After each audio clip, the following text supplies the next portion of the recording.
সকালের আলো রুম জুড়ে ছড়িয়ে পড়তেই উঠে বসল জিয়ান, আড়মোড়া ভেঙে তাকাতেই দেখে বেডে রক্ত লেগে আছে। নাক মুখ কুঁচকে উঠে পড়ল। ইচ্ছে করছে মেয়েটাকে লাপোকার মতো ছুঁড়ে মারতে।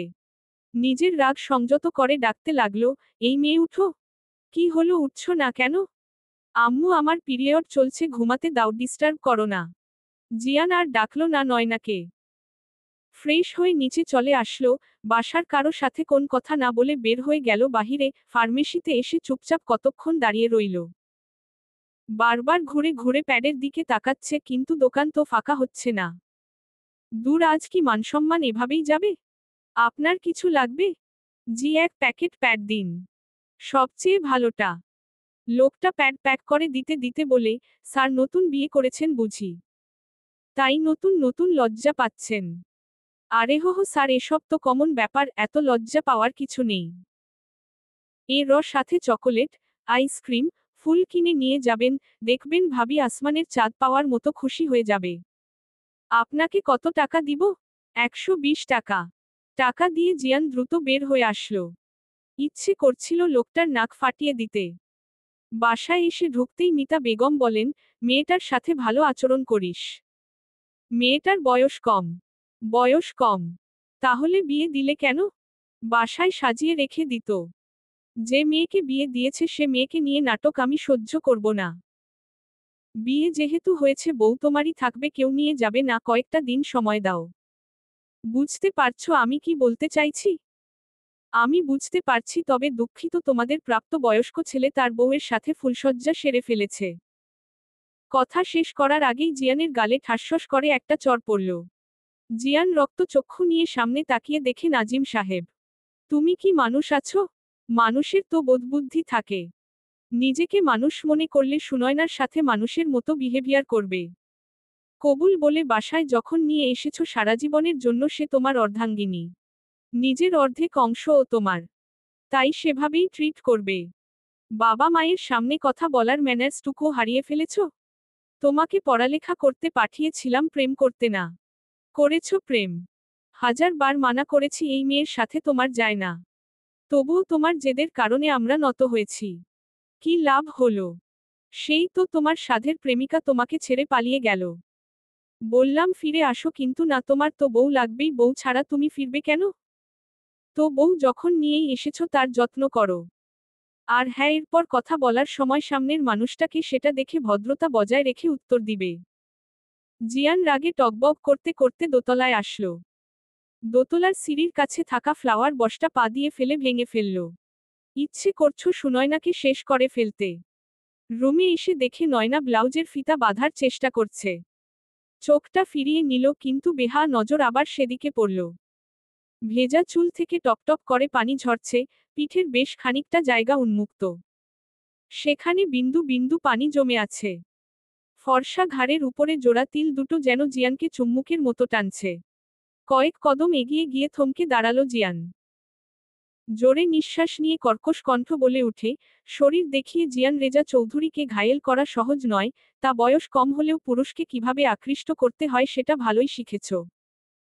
হঠাৎ পুরুষালী কণ্ঠ শুনে চকমে যায় নয়না। কোনোমতে শাড়ি দিয়ে নিজেকে প্যাঁচিয়ে নিয়ে বলে, আপনার মধ্যে কি সাধারণ ম্যানার্সটুকুও নেই? রুমে ঢোকার আগে নক করে ঢুকতে হয়। এইটুকু বলেই ঢোক গিলল নয়না। যদিও চঞ্চল নয়না কাউকে ছেড়ে দেয়ার পাত্রী না, কিন্তু এই লোককে দেখলেই কেমন ভয় হয়। নিজেকে তখন সিংহের গুহায় অসহায় বেড়াল মনে হয়। হামারা রুম হামারা মার্জি। অসভ্য মানুষের কাছ থেকে সভ্যতা আশা করাও বোকামি, মুখ ফসকে কথাটা বের হয়ে গেল। সাথে সাথে ঠোঁট কামড়ে নিজেকে সামলানোর চেষ্টা করল। মুখের ভেতর কেমন ধুকপুক করছে। নয়না শাড়ি দুহাতে ধরে কোনোমতে হেঁটে ওয়াশরুমের দিকে যাচ্ছে। মনে হচ্ছে আর কিছুক্ষণ এখানে থাকলেই বিপদ কখন যেন আক্রমণ করে বসে। হুট করে জিয়ান নয়নার সামনে এসে দাঁড়ালো। নয়না দু কদম পিছিয়ে গেল। জিয়ান দু কদম এগিয়ে আসলো। ভীত কণ্ঠে বলল, সামনে থেকে সরুন, কি করছেন? জিয়ান হুট করে শাড়ি ভেদ করে নয়নার উন্মুক্ত কোমর আঁকড়ে ধরে নয়নাকে নিজের অনেকটা কাছে নিয়ে আসলো। নয়না চোখ বন্ধ করে নিল। হার্ট এত জোরে বিট করছে মনে হচ্ছে কেউ তবলা বাজাচ্ছে। ভেঙ্গে ভেঙে বলল, প্লিজ ছাড়ুন। উহু। অসভ্যতা করা এখনো বাকি। বলেই নয়নাকে ঘুরিয়ে নয়নার পিঠ নিজের বুকের সাথে মিশিয়ে নয়নার কাঁধে মাথা রেখে বলে, উফাফ বড্ড আদরে তুমি। বিয়ে যখন হয়েছে বাসরটাও সেরে ফেলি। এত কিউট টেডিবিয়ারের মতো বউকে আদরে আদরে ভরিয়ে দিতে হয়। কে জানে এই বিয়ে কয়দিন টিকে।